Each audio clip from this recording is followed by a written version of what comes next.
வீரபாண்டிய கட்டபொம்மன்.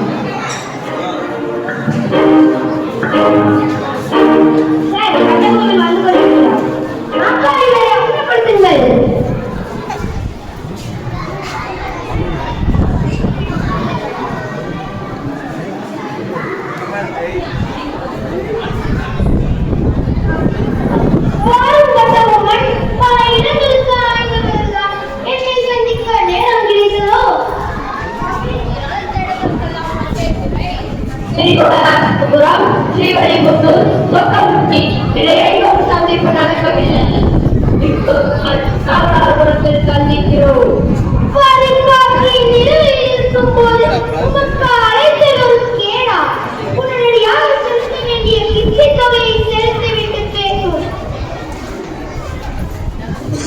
ஐயா, பெரும்பாலான கணக்குகள் முடிந்துவிட்டன.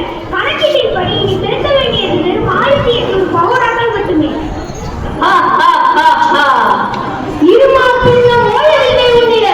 எல்லாம் உடன் பிறந்தவை, ஒழியாது.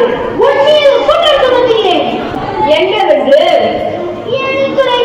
கணக்கிடலாது. ஓ, எண்ணிக்கை தெரியாத குற்றம். எனக்கா எண்ணிக்கை தெரியவில்லை? அவன் பிடித்தவனே சொல்கிறேன்.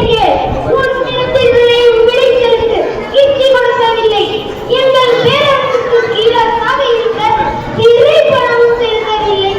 நீ இந்த காலமாக பரிமாணமும் வந்து தேவையில்லை. இந்த வாக்கிற்கு நாம் வட்டியும் செலுத்தவில்லை.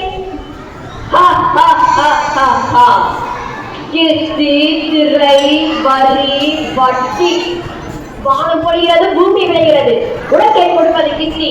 எங்களோடு வயலுக்கு வந்தாயா? ஏற்றம் இறைத்தாயா? நீர் பாய்ச்சி நன்மை நிறைய கண்டாயா? நாட்டு நட்டாயா? களை பறித்தாயா? கலனி வாழ்வுள்ளவருக்கு கஞ்சி கரையம் சுமத்தாயா?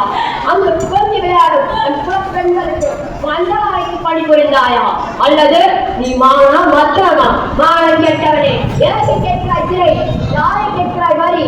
போரடித்து நெற்குவிக்கும் வெளிநாட்டு உழவர் கூட்டம் மரங்கரின் உடலையும் போரடித்து தலைகளை நெற்கதிவாய் குவித்துவிடும். ஜாக்கிரதை. யாரை எதிர்த்து பேசுகிறாய் என்பதை நினைவில் கொள். காவலர்களே, இவனை கைது செய்யுங்கள். யாரெங்கே? தொட்டு பார்க்கலாம். பாண்டா